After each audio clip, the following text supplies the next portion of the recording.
Welcome. If you are here, you are probably ready to stop. Stop thinking about what happened today. Stop planning what needs to happen tomorrow.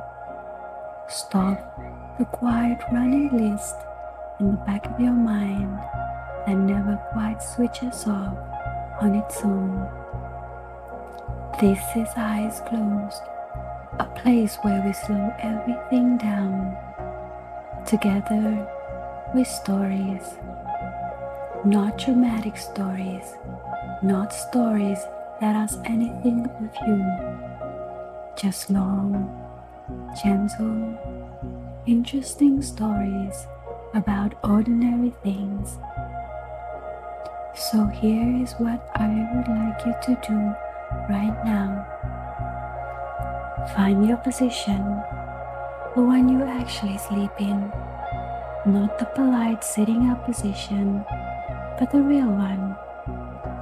Put the blanket up if you have one. Let your shoulders drop away from your ears. Take one slow breathe in through your nose and let it out slowly through your mouth. You don't need to do anything with your hands. Just let them rest. You don't need to keep your eyes open. Let them close when they want to. You are not going to miss anything important. The story will keep going. I will keep talking. And all you have to do is listen. Or not listen. Or somewhere in between, which is the best place to be. Let the day go. It was what it was. Tomorrow is not here yet. Right now, there is only this. Your breath, this voice, and the story that is about to begin. Are you ready? Then let's begin. For most of human history, when the sun went down, the world went dark. Not the partial dark we know now. The city glowed through curtains, the standby lights of electronics, the phone face down on the nightstand. True dark. A dark so complete that you could not see your hand in front of your face. In the dark, fire was everything. Fire for warmth. Fire for safety. Predators avoided it. Fire for cooking. And fire for light. The ability to extend the day past sunset, to work and talk and see after dark. The candle is portable, controllable version of fire. A wick soaked in or surrounded by fuel, burning slowly and steadily, giving light without a campfire's roar and heat, small enough to carry, long enough to last the night. It seems simple, and in some way it is. But the candle has a history as long as civilization and the details of it, what it was made from, who could afford it, how it changed the way people lived, reach into almost every corner of how humans have lived together. The earliest candles were not wax. The ancient Egyptians used rush lights, the pithy stems of rush plants, peeled and soaked in animal fat, then hardened. These were not true candles in the modern sense. They had no wick in the way we understand it, but they burned and gave light, which was all that was needed. The Romans developed a closer ancestor of the modern candle, a rolled papyrus wick dipped repeatedly in tallow, building up layers of fat until a substantial cylinder formed around the core. Tallow is rendered animal fat, beef or mutton suet, melted down and purified. It was the primary candle material for most of human history, cheap, widely available wherever there were livestock, and serviceable if unpleasant.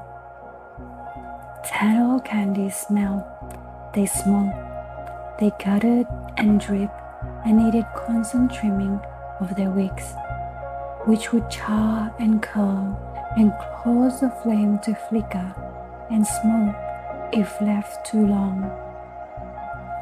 The work of a household in a pre-industrial world included, among its many small tasks, the trimming of candle wicks, snipping the blackened end of the wick with special scissors called snuffers to keep the flame clean and bright.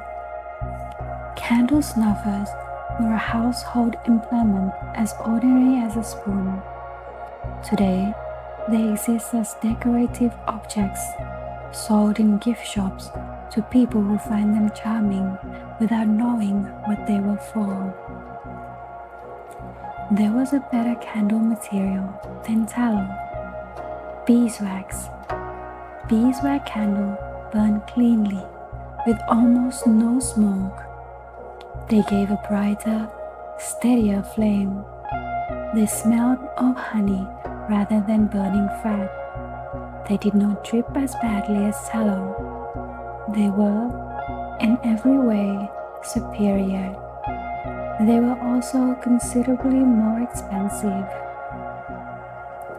Beeswax required keeping bees or buying it from those who did. The honeybee produces beeswax from glands on its abdomen. Workers consume honey and secrete small wax flakes, which they then chew and shape into the honeycomb. A colony might produce several kilograms of wax in a season. It was valuable enough to be used as currency in some medieval economies. The primary consumer of beeswax candles in the medieval Europe was the church. Churches needed candles constantly for altars, for procession, for the lighting of the nave and choir during long services in dark stone buildings. The church required beeswax specifically on doctrinal grounds. Beeswax produced by virgin worker bees was considered pure in a way that tallow, branded from slaughtered animals, was not. Monasteries became major beekeeping operations partly because of this demand. The monks needed wax for candles and honey for medicine and sweetening, and so the monastery garden regularly included an apronry, rows of woven straw skeps, the bees humming through the seasons, supplying the community with both. The great cathedral interiors, which seemed designed to make the most of light with their high vaulted ceiling and stained glass windows, were lit primarily by candles when the windows gave no sun. Hundreds, sometimes thousands of candles on branching candelabra and altar stands, filling the stone with warm, unsteady light. A chandler was a candle maker, and in the medieval world, the chandler was an important person. In cities and towns, chandlers operated shops, making and selling candles, often alongside soap, since both were made from animal fats and the trades overlapped. They bought tallows from butchers, grinded it down, prepared wicks from cotton or rush, and dipped or poured the candles in batches. Tallow dipping was labor intensive. You dipped a wick, let it cool and harden, dipped again, cooled again, building up layer by layer. A long day of dipping might produce hundreds of candles. The workshop smelled of hot fat. The work was done in winter when the cold air helped the tallow set quickly. Households that could not afford to buy candles made their own. An autumn task, the autumn slaughter providing tallow along with preserved meat. Candle making was part of the seasonal rhythm of rural life, as ordinary and necessary as putting up preserves or laying in firewood. The quality of your candlelight determined the quality of your evenings. Wealthy households with beeswax candles in silver candelabra had evenings of steady golden warmth. Poor household with a single tallow dip in a pottery holder had a smoking, guttering light that strained the eyes and darkened the walls. Light was a matter of wealth.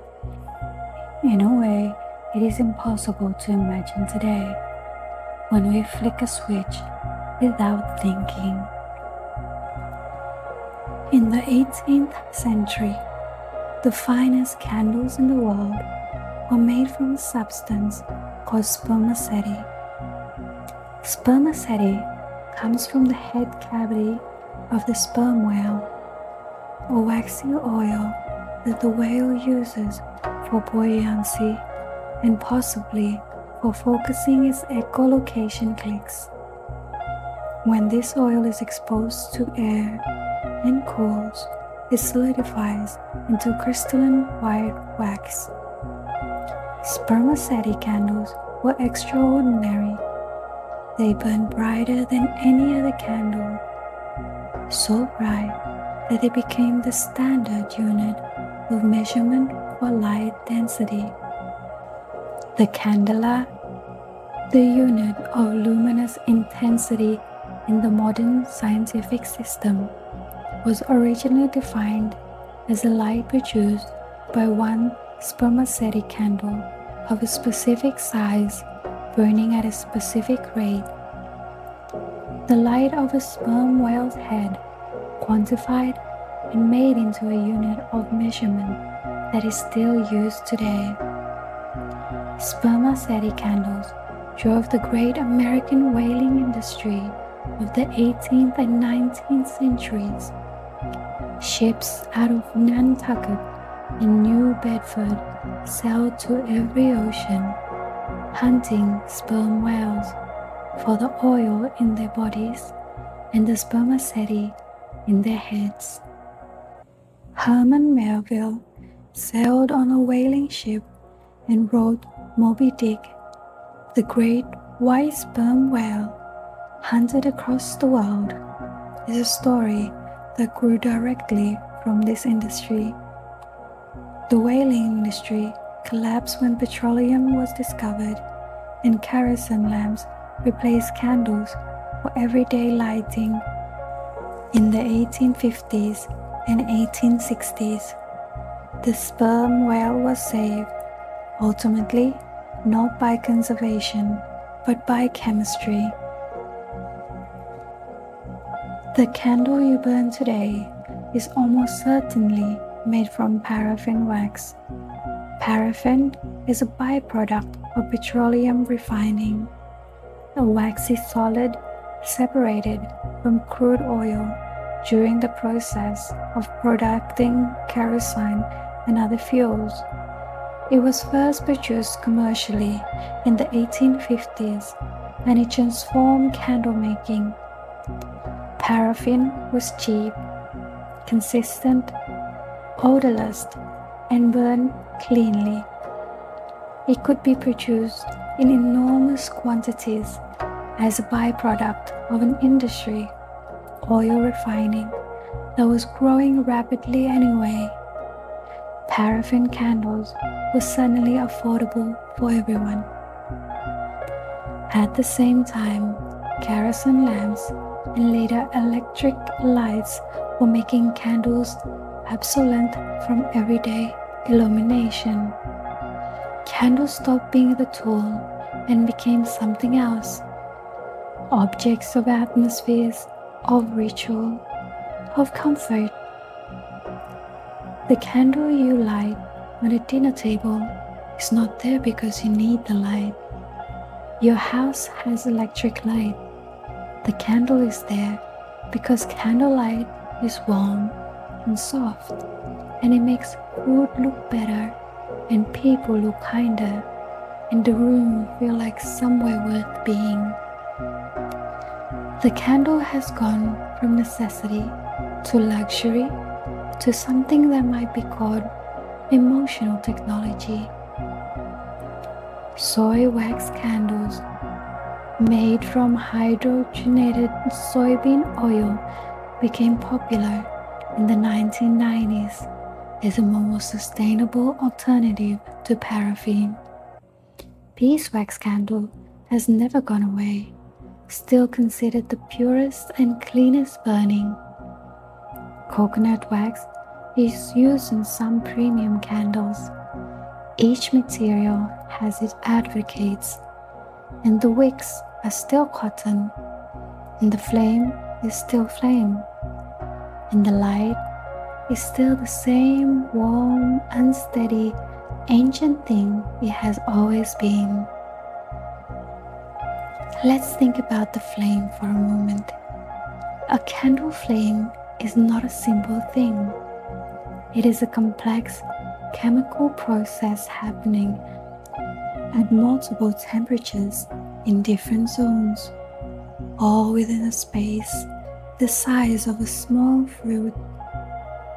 The wick draws liquid wax up by capillary action. Near the top of the wick, the wax vaporizes, turns from liquid to gas. This wax vapor is the fuel. It burns at the outer edge of the flame, where it emits oxygen from the air. The outer cone of the flame is the combustion zone, the brightest, hottest part, where carbon and hydrogen in the wax vapor combine with oxygen to produce carbon dioxide, water vapor, and heat and light. The blue at the base of the flame, just above the wick, is where the composition is most complete. The yellow-orange of the main body is partly from glowing soot particles, carbon that hasn't yet full combusted and is heated to incandescence. The teardrop shape of a candle flame is produced by convection, hot air rising, pulling fresh oxygen in at the base. In zero gravity, where there is no convection, a candle flame is a sphere. Astronauts on the International Space Station have burned candles in experiment and observed the spherical flame, strange and perfect, hovering without a familiar flicker. On Earth, the flame flickers because of air movement, the tiniest breath, the draft from a door, even the subtle convection currents in a warm room. The flicker is the flame responding to its environment, constantly adjusting.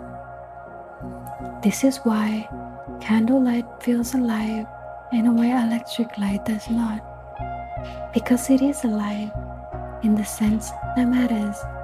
It responds, it moves, it is affected by what surrounds it. Almost every human culture and religion uses candles or their equivalents in a ceremony. The Jewish Shabbat is welcomed with 2 candles, lit at sundown on Friday. The Hanukkah menorah holds 8 candles plus 1. The Shamash, the helper candle, lit progressively over 8 nights. The candles are not incidental to these rituals. They are the ritual. The lighting of the candle is the act. Christian churches uses candles on altars, at baptism, at funerals. In many Catholic traditions, a votive candle, a small candle in a glass holder, is lit as an act of prayer, a physical embodiment of an intention, left to burn in the church after the person has left. The candle prays in their absence. Diwali, the Hindu and Sikh festival of lights, fills homes and streets and temples with diyas, small clay lamps burning oil or ghee. The light represents the victory of knowledge over ignorance, light over darkness. Millions of small flames everywhere for 5 days. The birthday candle on a cake, one for each year, blown out with a wish, is a ritual so embedded in modern life that we do not notice its strangeness. The flame as a marker of time, the breath that extinguishes it as a wish, sent outwards into the world. Candles at a vigil, candles at a wedding, candles in a power outage, pulled from a drawer and lit with a slight feeling of adventure. Candles in a quiet bath at the end of a long day. We light candles when we want something to feel like it matters. Imagine the last candle of an evening. Most of the lights are out. The house is settling into quiet. One candle remains on a table or a windowsill or a bedside. Its flame is steady now, the room warm and still. You watch it for a moment without thinking about it. The way the light moves on the ceiling, the light smell of warm wax, the absolutely ordinariness of it. Somewhere in the history behind that flame is an Egyptian rushlight 8,000 years ago, a Roman tallow tip, a medieval monk trimming a beeswax wicks in a quiet of a sepulchrium, a whaling ship on a grey ocean, a 19th century chandler's workshop fragrant with hot fat, a chemist distilling paraffin from crude oil, all of them behind one small flame. You blow it out. A thread of smoke rises in the dark, and then there is only the dark, and it is fine, and you are somewhere warm. And that is where we will leave it tonight. You came here to rest, and I hope that is exactly what you are doing right now, or close to it. somewhere in that warm, quiet place between knowing and not knowing, between the story and the sleep. That is the whole point of this. If you made it all the way to the end, or if you're only hearing this now, coming back from somewhere deeper, thank you for being here. It means something that you chose this for your night. There will be another story when you are ready for it. Until then, stay exactly where you are. Let your breathing do what it knows how to do, and sleep well. This is Eyes Closed. Good night.